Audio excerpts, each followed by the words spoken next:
എൻ്റെ എല്ലാ കൂട്ടുകാർക്കും ഒരിക്കൽ കൂടെ സ്വാഗതം. ഇൻ്റർവ്യൂവിനായിട്ട് തയ്യാറായിക്കൊണ്ടിരിക്കുന്നവർക്ക് വേണ്ടിയിട്ടുള്ള ചെറിയ 3 ടോപ്പിക്കുകളാണ് കേട്ടോ ഞാനിന്ന് സംസാരിക്കാനായിട്ട് പോകുന്നത്. സങ്കലിത വിദ്യാഭ്യാസം എന്താണ്? സംയോജിത വിദ്യാഭ്യാസം എന്താണ്? അപ്പോൾ നമുക്ക് ആദ്യം അതിനെക്കുറിച്ച് നോക്കാം. സങ്കലിത വിദ്യാഭ്യാസത്തെ തന്നെ ഉൾച്ചേർന്ന വിദ്യാഭ്യാസമെന്നും ഇൻക്ലൂസീവ് എഡ്യൂക്കേഷൻ എന്നുമൊക്കെ പറയാറുണ്ടല്ലേ. എന്താണ് ഈ ഇൻക്ലൂസീവ് എഡ്യൂക്കേഷൻ അല്ലെങ്കിൽ ഉൾച്ചേർന്ന വിദ്യാഭ്യാസം എന്ന് പറയുന്നത്?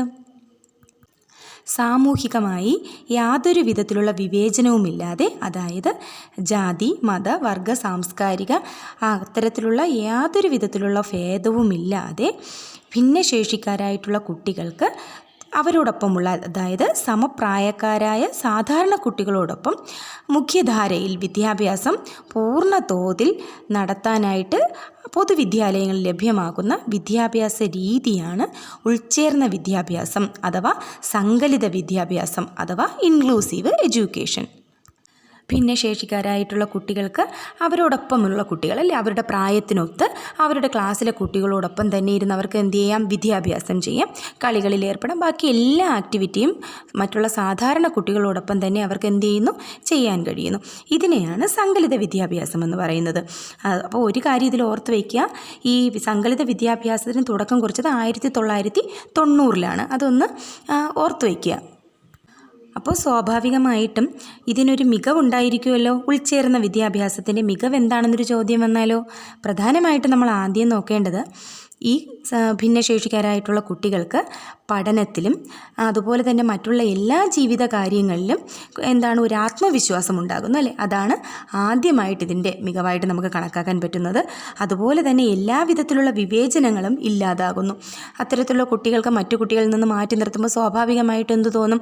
എന്തോ ഒരു വിവേചനം മറ്റു കുട്ടികളിൽ നിന്ന് തനിക്ക് ഉണ്ട് എന്നുള്ളൊരു ധാരണയുണ്ടാവും. ഈ ഒരുമിച്ച് ഉൾച്ചേർന്ന വിദ്യാഭ്യാസത്തിലൂടെ അത് പൂർണ്ണമായിട്ടും ഇല്ലാതാകുന്നു. അതുപോലെ തന്നെ സാമൂഹികവൽക്കരണം സാധ്യമാകുന്നു. ഭിന്നശേഷിക്കാരായ കുട്ടികളുടെ പെരുമാറ്റത്തിൽ സാധ്യമായിട്ടുള്ള മാറ്റങ്ങൾ എന്ത് ചെയ്യുന്നു? ഉണ്ടാകുന്നു. ഒപ്പം സ്കൂൾ തലത്തിലുള്ള എല്ലാ പ്രവർത്തനങ്ങളിലും മറ്റ് സാധാരണ കുട്ടികൾക്കൊപ്പം തന്നെ ഈ ഭിന്നശേഷിക്കാരായ കുട്ടികൾക്കും എന്ത് ചെയ്യുന്നു? അവസരം ലഭിക്കുന്നു. അതൊരു നല്ല കാര്യം തന്നെയാണ്, അല്ലേ? ഉൾച്ചേർന്ന വിദ്യാഭ്യാസം കൊണ്ട് ചില പരിമിതികളുമുണ്ട് കേട്ടോ. കാര്യമെന്ന് വെച്ചാൽ ഈ ഭിന്നശേഷിക്കാരായ കുട്ടികൾക്ക് വേണ്ടി പ്രത്യേക രീതിയിലുള്ള പഠന പ്രവർത്തനങ്ങൾ എന്ത് ചെയ്യണം? തയ്യാറാക്കേണ്ടതായിട്ടുണ്ടല്ലേ അധ്യാപകർക്ക്. അപ്പോൾ അത് സ്വാഭാവികമായിട്ടും അത്തരത്തിലുള്ള ഒരു പരിശീലനം എല്ലാ അധ്യാപകർക്കും കിട്ടിയിട്ടുണ്ടാകില്ല. അത് ഒരു പരിമിതിയാണ്, അല്ലേ? സാധാരണ നോർമലായിട്ടുള്ള കുട്ടികളെ പഠിപ്പിക്കുന്നതിനും അതിന് വേണ്ടിയിട്ടുള്ള പ്രക്രിയകളും ഒക്കെ ആയിട്ടല്ലേ നമ്മൾ ക്ലാസ് റൂമിൽ പോകുന്നത്, പ്രവർത്തനങ്ങളും ഒക്കെ ആയിട്ട്. അപ്പോൾ സാധാരണ കുട്ടികളെ കാണുന്ന അതേ ഒരു രീതിയിൽ നമുക്ക് എന്ത് ചെയ്യാൻ പറ്റില്ല? ഈ പ്രവർത്തനങ്ങൾ ചെയ്യുന്ന സമയത്ത് ഈ ഉൾച്ചേർന്ന വിദ്യാഭ്യാസം ഉൾപ്പെടുന്ന കുട്ടികൾ, അതായത് ഭിന്നശേഷിക്കാരായ കുട്ടികളെ നമുക്ക് അത്തരത്തിൽ കാണാനായിട്ട് കഴിയില്ല. അപ്പോൾ പഠന പ്രവർത്തനങ്ങൾ ചെയ്യുമ്പോൾ മറ്റുള്ള കുട്ടികളുടെ അത്രയും വേഗത്തിലോ മികവോടുകൂടി അവർക്ക് എന്ത് ചെയ്യാൻ കഴിയില്ല? ചെയ്യാനായിട്ട് സാധിക്കില്ല. അപ്പോൾ അതൊരു പരിമിതിയാണ്. മറ്റുള്ള കുട്ടികളോടൊപ്പം ഇരുത്തി പഠിപ്പിക്കുമ്പോൾ അല്ലെങ്കിൽ ഒപ്പം ആക്ടിവിറ്റികൾ കൊടുക്കുമ്പോൾ മറ്റുള്ള കുട്ടികൾക്കൊപ്പം ഇവർ എന്ത് ചെയ്യില്ല? എല്ലാ കാര്യങ്ങളും ഇങ്ങനെ ശരിയായിട്ട് ചെയ്തു വരില്ല. അതുപോലെ തന്നെ നമ്മുടെ സ്കൂളിലെ ക്ലാസ് റൂമുകളെല്ലാം പൂർണ്ണമായിട്ടും ഒരു ഭിന്നശേഷി സൗഹൃദമായിട്ടുള്ള ഒരു ക്ലാസ് റൂമുകളൊന്നും ആയിരിക്കില്ല, അല്ലേ? സാധാരണ കുട്ടികൾക്കിരുന്ന് പഠിക്കുന്നതിനുള്ള ക്ലാസ് റൂമുകൾ. അപ്പോൾ അത്തരത്തിലുള്ള കുട്ടികൾക്കിരുന്ന് പഠിക്കാനായിട്ടുള്ള അഭിലഷണീയമായിട്ടുള്ള ഒരു ക്ലാസ് റൂമൊന്നും ആയിരിക്കില്ല. അതും നമുക്ക് എന്ത് ചെയ്യാൻ പറ്റും? ഒരു പരിമിതിയായിട്ട് കാണാനായിട്ട് കഴിയും. എന്താണ് സങ്കലിത വിദ്യാഭ്യാസം അല്ലെങ്കിൽ ഇൻക്ലൂസീവ് എഡ്യൂക്കേഷൻ എന്താണ്, അല്ലെങ്കിൽ ഉൾച്ചേർന്ന വിദ്യാഭ്യാസം എന്താണെന്നുള്ളത് മനസ്സിലായിട്ടുണ്ടാവുമെന്ന് കരുതുന്നു. ഇനി അടുത്തത് എന്താണ്? സംയോജിത വിദ്യാഭ്യാസം, അല്ലേ? അല്ലെങ്കിൽ ഇൻ്റഗ്രേറ്റഡ് എഡ്യൂക്കേഷൻ എന്താണെന്ന് നോക്കാം. അതായത് ഭിന്നശേഷിക്കാരായിട്ടുള്ള കുട്ടികളെ പ്രത്യേകം സജ്ജീകരിച്ച മുറികളിൽ അല്ലെങ്കിൽ പ്രത്യേകം സജ്ജീകരിച്ച റിസോഴ്സ് മുറികളിൽ പ്രത്യേകമായിട്ട് അധ്യാപകർ പഠിപ്പിക്കുന്നതിനെയാണ് എന്തെന്ന് പറയുന്നത്? സംയോജിത വിദ്യാഭ്യാസം അല്ലെങ്കിൽ ഇൻ്റഗ്രേറ്റഡ് എഡ്യൂക്കേഷൻ എന്ന് പറയുന്നത്. അതായത് ഒന്നുകൂടെ പറഞ്ഞു കഴിഞ്ഞാൽ ഭിന്നശേഷിക്കാരായ കുട്ടികൾക്ക് നൽകിയിട്ടുള്ള ആ പഠന രീതി അനുസരിച്ചിട്ട് എങ്ങനെയാണ് സമീപത്തുള്ള ഭിന്നശേഷിക്കാരായ കുട്ടികൾക്ക് തൻ്റെ വീടിൻ്റെ സമീപത്തുള്ള ഒരു വിദ്യാലയത്തിൽ തന്നെ ചേർന്ന് പഠിക്കാനും.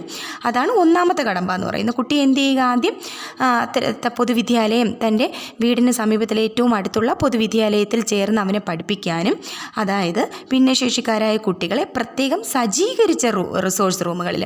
ആദ്യം നമ്മൾ പറഞ്ഞത് ഉൾച്ചേർന്ന വിദ്യാഭ്യാസം അല്ലെങ്കിൽ സങ്കലിത വിദ്യാഭ്യാസത്തിൽ എന്താണ് പറഞ്ഞത്, സാധാരണ കുട്ടികൾക്കൊപ്പം അവരുടെ ക്ലാസ് റൂമിലിരുത്തി പഠിപ്പിക്കുന്നതാണ് ഇൻക്ലൂസീവ് എഡ്യൂക്കേഷൻ അല്ലെങ്കിൽ സങ്കലിത വിദ്യാഭ്യാസം. ഇത് ഇൻ്റഗ്രേറ്റഡ് എഡ്യൂക്കേഷൻ എന്ന് പറയുമ്പോൾ ഇവർക്ക് പ്രത്യേകം സജ്ജീകരിച്ച മുറിയിലായിരിക്കണം എന്ത് ചെയ്യേണ്ടത്, അവരെ വിദ്യാഭ്യാസം ചെയ്യിക്കേണ്ടത്. സംയോജിത വിദ്യാഭ്യാസത്തിനും അതിൻ്റേതായ ചില മികവുകളും പോരായ്മകളും ഉണ്ട് കേട്ടോ. അപ്പം മികവെന്ന് പറയുമ്പോൾ നമുക്ക് മനസ്സിലാക്കാൻ പറ്റും മികവ് എന്താണെന്നുള്ളത്. അതായത് ഇവരുടെ പ്രത്യേക റിസോഴ്സ് മുറികളാണല്ലോ, അതായത് ഭിന്നശേഷി സൗഹൃദമായിട്ടുള്ള ക്ലാസ് റൂമുകളായിരിക്കും അല്ലേ അവർക്ക് വേണ്ടിയിട്ട് സജ്ജീകരിച്ചിരിക്കുന്നത്. അതുകൊണ്ട് തന്നെ അവർക്കത് വളരെ നല്ല രീതിയിൽ ആ ക്ലാസ് റൂമുകളിലിരുത്തി അധ്യാപകനെ പഠിപ്പിക്കാനായിട്ട് കഴിയുന്നു എന്നുള്ളതാണ് ഏറ്റവും പ്രധാനപ്പെട്ട മികവെന്ന് പറയാൻ. അതുപോലെ തന്നെ പക്ഷേ ഇനി മറ്റൊരു കാര്യം എന്ന് വെച്ചാൽ അത്തരത്തിലുള്ള റിസോഴ്സ് മുറികളിലിരുന്ന് പഠിക്കുന്നത് ഭിന്നശേഷിക്കാരായിട്ടുള്ള കുട്ടികൾ മാത്രമായിരിക്കുമല്ലോ. അപ്പോൾ പൊതു ക്ലാസ്സിൽ നിന്ന് കുട്ടിയെ ഒറ്റപ്പെടുന്നു എന്നുള്ളൊരു പരാതി അല്ലേ, കുട്ടിയെ മറ്റുള്ള കുട്ടികൾ. അപ്പോൾ ഒരു സ്കൂളിൽ തന്നെ ഇങ്ങനെ ഒരു റൂം സജ്ജീകരിച്ച് അവരെ പഠിപ്പിക്കുന്നു എന്ന് പറയുമ്പോൾ മറ്റു കുട്ടികൾ എന്താണ് ഈ കുട്ടിയെ നോക്കുന്ന കാര്യത്തിലും അതുപോലെ തന്നെ കുട്ടിയുടെ മനസ്സിൽ എന്തെന്നില്ലാത്ത ഒരു ഒറ്റപ്പെടൽ ഉണ്ടാകുന്നു. അത് നമുക്ക് എന്ത് ചെയ്യാം, ഈ സംയോജിത വിദ്യാഭ്യാസം അല്ലെങ്കിൽ ഇൻ്റഗ്രേറ്റഡ് എഡ്യൂക്കേഷൻ്റെ ഒരു ന്യൂനതയായിട്ട് നമുക്കത് കാണാൻ കഴിയും. അപ്പോൾ ഈ രണ്ട് സബ്ജക്റ്റുകളും ഇൻ്റർവ്യൂ ബോർഡിൻ്റെ ഭാഗത്തു നിന്ന് ആവർത്തിച്ച് വന്നിട്ടുള്ള ചോദ്യങ്ങളാണ് കേട്ടോ. അപ്പോൾ പലരും ഇത് തമ്മിലുള്ള വ്യത്യാസത്തിൽ അങ്ങോട്ടും ഇങ്ങോട്ടും മാറിപ്പോകും. അപ്പോൾ ഇത് കേട്ടെന്ത് ചെയ്യുക, മനസ്സിലാക്കി വയ്ക്കുക. അപ്പോൾ എന്ത് ചെയ്യാൻ പറ്റും, ഇൻ്റർവ്യൂവിന് ചോദിക്കുന്ന സമയത്ത് ഇത് ഇങ്ങനെ മനസ്സിലാക്കി വെച്ച് കഴിഞ്ഞാൽ നമുക്കത് നന്നായിട്ട് പറയാനായിട്ട് കഴിയും. ഇനി അടുത്ത ടോപ്പിക്കിലോട്ട് പോവാം. എൻ്റെ ക്ലാസ് കണ്ടിട്ട്, ഇതിന് മുന്നേയുള്ള ക്ലാസ് കണ്ടിട്ട് ഒരാൾ ഡൗട്ട് ചോദിച്ചിട്ടുണ്ടായിരുന്നേ, കമൻ്റ് ഇട്ടിട്ടുണ്ടായിരുന്നു, എന്താണ് കോർണർ PTA എന്നുള്ളത്. കോർണർ PTA എന്താണ് എന്നുള്ളത്. അപ്പം എന്താണ് ഈ കോർണർ PTA? വിവിധ പ്രദേശങ്ങളിൽ നിന്നുള്ള കുട്ടികൾ ഒരു സ്കൂളിലെത്താറുണ്ട് അല്ലേ. ഒരു പ്രദേശത്ത് നിന്നല്ല, വിവിധ പ്രദേശങ്ങളിലുള്ളവർ എത്തുന്നതാണ് നമ്മുടെ സ്കൂൾ എന്ന് പറയുന്നത്. അങ്ങനെ ഈ സ്കൂൾ ഉൾക്കൊള്ളുന്ന പ്രദേശത്തിലെ വിദ്യാർത്ഥികളെയും അവരുടെ രക്ഷിതാക്കളെയും പങ്കെടുപ്പിച്ചുകൊണ്ട് സംഘടിപ്പിച്ചു വരുന്ന സംഗമങ്ങളെയാണ് എന്തെന്ന് പറയുന്നത്, കോർണർ PTA എന്ന് പറയുന്നത്. അപ്പോൾ കോർണർ PTAയിൽ ഉൾച്ചേരുന്നത് ആരൊക്കെ ആയിരിക്കാം? ഒരു നിശ്ചിത പ്രദേശത്തിലെ വിദ്യാർത്ഥികളും ഉണ്ടാവും, അവരുടെ രക്ഷിതാക്കളും ഉണ്ടാവും അല്ലേ, സ്കൂൾ അധികൃതരും കൂടെ ചേർന്നിട്ട്. അപ്പോൾ അതിനെയാണ് കോർണർ PTA എന്ന് പറയുന്നത്. അപ്പോൾ കോർണർ PTAയുടെ മറ്റൊരു പേര് സ്നേഹക്കൂട്ട് എന്നുള്ള പേരും കൂടെ അതിനുണ്ട് കേട്ടോ. അപ്പോൾ കോർണർ PTA മറക്കണ്ട. ഒരു നിശ്ചിത പ്രദേശത്തിലെ ഉൾക്കൊള്ളുന്ന രക്ഷിതാക്കളും വിദ്യാർത്ഥികളും ഉൾച്ചേർന്ന് അവർ ഒരുമിച്ച് ഒരു കൂട്ടായ്മ, അതിനെയാണ് കോർണർ PTA എന്ന് പറയുന്നത്. ഇൻ്റർവ്യൂ ആയിട്ട് ബന്ധപ്പെട്ട് 2 ടോപ്പിക്കുകൾ നമ്മൾ പഠിച്ചു, സങ്കലിത വിദ്യാഭ്യാസം, സംയോജിത വിദ്യാഭ്യാസം, അതുപോലെ തന്നെ കോർണർ PTA എന്താണെന്നുള്ളത്.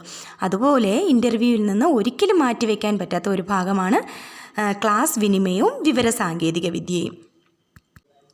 നമ്മുടെ നൂതന വിദ്യാഭ്യാസ സമ്പ്രദായത്തിൽ ഒരിക്കലും മാറ്റിവെക്കാൻ കഴിയാത്ത ഒന്നാണ് അല്ലേ വിവരവിനിമയ സാങ്കേതിക വിദ്യ അല്ലേ. വിദ്യാഭ്യാസത്തിൻ്റെ പൂർണ്ണ രൂപം അത് എന്ന് പറയുന്നത്, അല്ലെങ്കിൽ ക്ലാസ് തലത്തിലും പാഠാസൂത്രണം, വിഭവ നിർമ്മാണം, പഠന പ്രവർത്തനങ്ങൾ, ക്ലാസ് വിനിമയം, മൂല്യനിർണ്ണയം അല്ലെ തുടർന്നുള്ള എല്ലാ പ്രവർത്തന രംഗങ്ങളിലും വിവരവിനിമയ സാങ്കേതിക വിദ്യയുടെ പ്രയോഗം നമുക്ക് എന്താണെന്ന് മാറ്റിവെക്കാൻ കഴിയാത്ത ഒന്നാണ്. അതുകൊണ്ട് തന്നെ ഇൻ്റർവ്യൂവിൻ്റെ ഭാഗത്തു നിന്ന് ഈ IT ബേസ് ആയിട്ടുള്ള ഒത്തിരി ക്വസ്റ്റ്യൻസ് ചോദിച്ചിട്ടുണ്ട്. ഇനിയും നമുക്കതെന്ത് ചെയ്യാൻ പറ്റും, പ്രതീക്ഷിക്കാൻ പറ്റുന്നതാണ്. എന്താണ് സ്കൂൾ വിക്കി? കേരളത്തിലെ സ്കൂളുകളുടെ വിവരങ്ങൾ രേഖപ്പെടുത്തിയിട്ടുള്ള ഒരു പോർട്ടലാണ് സ്കൂൾ വിക്കി. അതായത് നമ്മുടെ വിക്കിപീഡിയ ഉണ്ടല്ലോ, അതിൻ്റെ മാതൃകയിൽ സംസ്ഥാനത്തെ 1 മുതൽ 12 വരെയുള്ള സ്കൂളുകളുടെ വിവരങ്ങൾ രേഖപ്പെടുത്തിയിട്ടുള്ള പോർട്ടലാണ് സ്കൂൾ വിക്കി. അപ്പോൾ അതിൽ എന്തൊക്കെയായിരിക്കും ഉൾപ്പെടുത്തിയിട്ടുണ്ടാവുക? ഓരോ വിദ്യാലയത്തെയും സംബന്ധിക്കുന്ന അടിസ്ഥാന വിവരങ്ങളുണ്ടാവും. ആ സ്കൂളിനെ ബേസ് ചെയ്തിട്ടുള്ള ഭൂപടം ഉണ്ടായിരിക്കും. പ്രമുഖരായിട്ടുള്ള അവിടെ സ്കൂളിൽ നിന്ന് പഠിച്ചിറങ്ങിയ കുട്ടികളെക്കുറിച്ചുള്ള വിവരങ്ങളുണ്ടായിരിക്കും. സ്കൂളിൻ്റെ വെബ്സൈറ്റ് ഉണ്ടാവും. അതുപോലെ തന്നെ സ്കൂളിൽ പ്രവർത്തിക്കുന്ന വിവിധ ക്ലബ്ബുകളെക്കുറിച്ചുള്ള വിവരങ്ങളുണ്ടായിരിക്കും. ഒപ്പം തന്നെ കുട്ടികളുടെയും അധ്യാപകരുടെയും രചനകളും ഒക്കെ എന്ത് ചെയ്തിട്ടുണ്ടായിരിക്കും, സ്കൂൾ വിക്കിയിൽ ഉൾപ്പെടുത്തിയിട്ടുണ്ടായിരിക്കും. അപ്പോൾ മറക്കാതെ പഠിച്ചു വയ്ക്കുക, സ്കൂൾ വിക്കി എന്താണ്, സ്കൂൾ വിക്കിയിൽ ഉൾപ്പെടുത്തിയിട്ടുള്ള വിവരങ്ങളും കൂടെ ഒന്ന് ഓർത്ത് വയ്ക്കുക. അതുപോലെ തന്നെ വിദ്യാഭ്യാസത്തിനായിട്ട് ഉപയോഗിക്കുന്ന സോഫ്റ്റ്വെയറുകളാണ് എഡ്യൂക്കേഷണൽ സോഫ്റ്റ്വെയറുകൾ. കുട്ടികൾക്കായിട്ടുള്ള വിദ്യാഭ്യാസ സോഫ്റ്റ്വെയറുകൾക്ക് ഉദാഹരണം ചോദിക്കുകയാണെങ്കിൽ എന്തൊക്കെ പറയാം? നമുക്കറിയാം അല്ലേ, text paint, GCompris, GeoGebra, PhET, Stellarium, ഇതൊക്കെ എന്താണ്? കുട്ടികൾക്കായിട്ടുള്ള വിദ്യാഭ്യാസ സോഫ്റ്റ്വെയറുകൾക്ക് ഉദാഹരണമാണ്. എന്താണ് ടെക്സ്റ്റ് പെയിൻറ്റ് എന്ന് ചോദിച്ചാൽ എന്ത് പറയാം?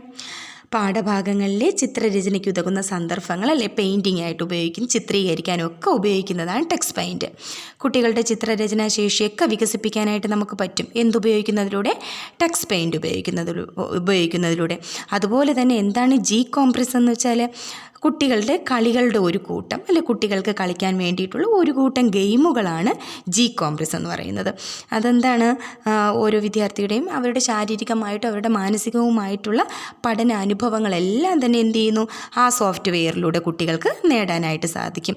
അതുപോലെ തന്നെ എന്താണ് ജിയോജിബ്ര? ഉള്ളതാണ് അല്ലേ? ജിയോ എന്ന് കേൾക്കുമ്പോൾ തന്നെ അറിയാം, ജാമിതീയ രൂപങ്ങൾ വരയ്ക്കുന്നതിനും അവയെ നിരീക്ഷിക്കുന്നതിനും അവ എളുപ്പത്തിൽ എങ്ങനെ കുട്ടി മനസ്സിലാക്കി എടുക്കുന്നതിനും വേണ്ടിയിട്ടുള്ള ഒരു ഗണിത പഠന സോഫ്റ്റ്വെയറാണ് ജിയോജിബ്ര. മറക്കരുത്, ഗണിത പഠനത്തിൽ ഇപ്പോൾ ചിലപ്പോൾ ഇൻ്റർവ്യൂവിൻ്റെ ഭാഗത്ത് നിന്ന് ഗണിത പഠനത്തിനായി ഉപയോഗിക്കുന്ന ഒരു സോഫ്റ്റ്വെയർ എന്ന് ചോദിച്ചാൽ ജിയോജിബ്രയാണ്. അപ്പോൾ സ്വാഭാവികമായിട്ടും ചോദിക്കാം, സയൻസ് പഠനത്തിനായി ഉപയോഗിക്കുന്ന ഒരു സോഫ്റ്റ്വെയർ ചോദിച്ചാൽ അത് ഫെറ്റാണ് കേട്ടോ.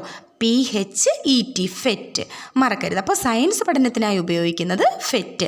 അപ്പോൾ എന്നാൽ ചോദിക്കാം, എന്താണ് സ്റ്റെല്ലേറിയം എന്നല്ലേ? അതായത് നക്ഷത്രങ്ങളെക്കുറിച്ച്, അതായത് GPL അനുമതി പത്രമുള്ള ഒരു ഡെസ്ക് ടോപ്പ് പ്ലാനറ്റോറിയം സോഫ്റ്റ്വെയറാണ് സ്റ്റെല്ലേറിയം. പറഞ്ഞപ്പോൾ തന്നെ മനസ്സിലായിട്ടുണ്ടാവും നക്ഷത്രങ്ങളെക്കുറിച്ച്, അവയുടെ ആകൃതി, അതിലെ ഓരോ നക്ഷത്രങ്ങളുടെയും പേരുകൾ അറിയാലോ, നക്ഷത്രങ്ങൾക്കൊക്കെ പേരുകളുണ്ട്, അതിൻ്റെ തിളക്കം, അവ എത്ര ദൂരെയാണ് എന്നിവയൊക്കെ നമുക്ക് എന്തറിയാം? സ്റ്റെല്ലേറിയം എന്നുള്ള ഒരു സോഫ്റ്റ്വെയറിലൂടെ കയറിക്കഴിഞ്ഞാൽ കുട്ടികൾക്കത് അറിയാനായിട്ട് സാധിക്കും. അതുപോലെ തന്നെ ജോഗ്രഫി എന്ന് പറയുന്നത് ഭൂപടങ്ങളെക്കുറിച്ച് പരിചയപ്പെടുത്താനായിട്ട്, അതുപോലെ തന്നെ ഗ്ലോബും മാപ്പുകളും ഉപയോഗിച്ചുന്ന ഭൂമിശാസ്ത്രപരമായിട്ടുള്ള കാര്യങ്ങൾ ചെയ്യാനായിട്ട് മാർബിൾ എന്ന് പറയുന്ന സോഫ്റ്റ്വെയർ, അതുപോലെ തന്നെ സൺ ക്ലോക്ക് അല്ലേ, ലോക ഭൂപടങ്ങൾ രാത്രിയും പകലും അതിൻ്റെ കണക്കുകൾ, രാജ്യങ്ങളുടെ അല്ലെ വെളിച്ചങ്ങളെക്കുറിച്ച്, രാജ്യങ്ങളിലുള്ള രാത്രിയും പകലും അനുഭവപ്പെടുന്ന സമയം, ഇതൊക്കെ മനസ്സിലാക്കാനാണ് സൺ ക്ലോക്ക്.